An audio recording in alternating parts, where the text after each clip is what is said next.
D'abord, si vous me le permettez, un petit mot pour Christophe Beaugrand et son époux et leur fils, qui peut-être va être choqué psychologiquement de ce qu'il a vu. Effectivement, aujourd'hui, on a des voyous, des criminels qui n'hésitent pas à mettre en jeu la vie de personnes pour quelques milliers d'euros. On voyait au début de votre émission ce qui se passe avec le narcotrafic. On a aujourd'hui des gens sans foi ni loi. Je suis pas un nostalgique des anciens parrains qui avaient un code de l'éthique. J'ai toujours condamné les criminels, mais enfin, on respectait la vie humaine. Aujourd'hui, plus rien n'est respecté. Mais pourquoi ? Parce que ceux qui agissent comme ça savent d'abord qu'ils vont avoir une exposition médiatique. Et moi, je ne suis pas à l'abri de penser qu'ils le cherchent, parce qu'on peut aujourd'hui cambrioler une maison la nuit. Vous me direz, c'est pas mieux, mais au moins, on ne blesse pas des gens, on ne les attaque pas. La nuit, oui, ou le jour quand ils sont pas là, ou la nuit, quand les gens sont pas là, quand ils dorment sans les réveiller et sans les ennuyer, ou quand ils sont en vacances. Maintenant, on les attaque à coups de club de golf. Je pense qu'ils veulent une forme d'exposition. Il y a une forme de défi aussi. Le côté, on est chez nous, on est narcotrafiquant, et le quartier nous appartient. On est voleur, le quartier nous appartient. Et puis, il faut maintenant, face à des gens très mobiles qui inventent une criminalité moderne 2.0 avec des nouvelles méthodes, il faut aussi que la justice et la police se modernisent. Il faut arrêter avec l'excuse de minorité, parce que souvent, on utilise, et je crois que vous l'avez dit, des gamins pour faire la sale besogne, parce qu'on sait qu'au final, ils ne risquent pas grand-chose. Il faut des peines planchées pour que ceux qui ont fait ça ne soient pas libérés du jour au lendemain. Il faut des peines plus dures. Il faut construire des places de prison, parce que sinon on n'aura que deux choix.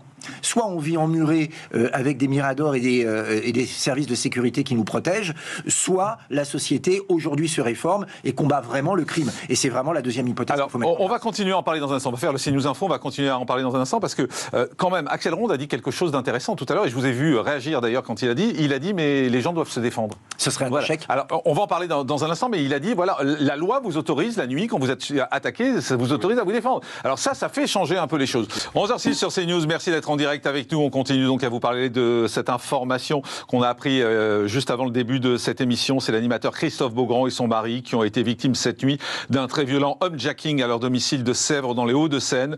Alors qu'ils dormaient au premier étage, ils ont été réveillés en pleine nuit. Ils sont tombés nez à nez sur deux cambrioleurs. Leur premier réflexe a été de protéger leur fils qui dormait au premier, bien évidemment. Guylain, le mari de Christophe Beaugrand, s'est précipité sur le balcon. Il a été frappé à coups de club de golf par deux individus décrits comme étant de type africain par les sources policières. Guylain est alors tombé du balcon, faisant une chute de 3 ou 4 mètres, mais il a réussi à se réfugier chez la voisine pour donner l'alerte.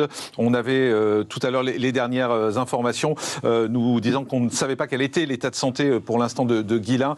C'est Sabrina Berlin-Boulier qui nous disait ça. On refera un autre point tout à l'heure à 11h30. On espère que ça va pour lui, bien évidemment, mais on sait qu'il a pris des coups de club de golf et qu'il est tombé du balcon. Et tout à l'heure, on parlait également, Laurent Jacobelli, on parlait avec Axel Ronde qui nous disait, oui, mais il faut que les gens se défendent. En fait, voilà, il faut que quand les gens sont agressés chez eux, désormais, il faut leur rappeler que la loi les autorise à se défendre. Et moi, ça me fait peur en même temps d'entendre ça, parce que où on va ? Vous avez raison d'avoir peur, Jean-Marc Morandini, parce que c'est un constat d'échec. Ça veut dire que la société organisée n'est plus capable de défendre les honnêtes gens contre les voyous. Et puis, attention, la légitime défense, elle est reconnue en France, c'est vrai. Et d'ailleurs, si on veut se protéger, c'est normal. On ne va pas se laisser tuer ou laisser tuer son enfant. En revanche, l'histoire est pleine de cas comme ça, où des commerçants ont voulu défendre leur boutique. C'est eux qui ont été condamnés et pas le voleur. Parce que la justice est rarement du côté des honnêtes gens aujourd'hui, malheureusement. Donc, ce qu'il faut, c'est remettre en place des moyens pour la police, soutenir notre police, arrêter de leur mettre des limites sans fin, et puis avoir une justice qui soit tournée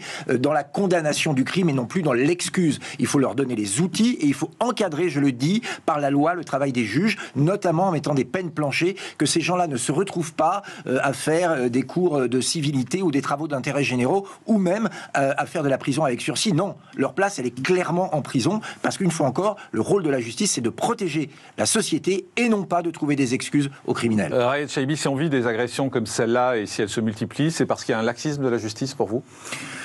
Je ne parlerai pas de laxisme, mais il faut revoir, on va dire, il faut refonder notre modèle judiciaire, très clairement, parce que on peut plus se contenter aujourd'hui d'avoir des peines de sursis pour des agressions, comme je pense qu'on va évoquer, certaines agressions qu'on va évoquer dans quelques instants. On peut plus se permettre d'avoir des peines comme ça de sursis, et donc quelque part un permis à l'impunité. Et là-dessus, moi je suis assez d'accord avec une proposition qu'a formulée Édouard Philippe hier en disant il faut mettre en place des peines courtes mais des peines fermes.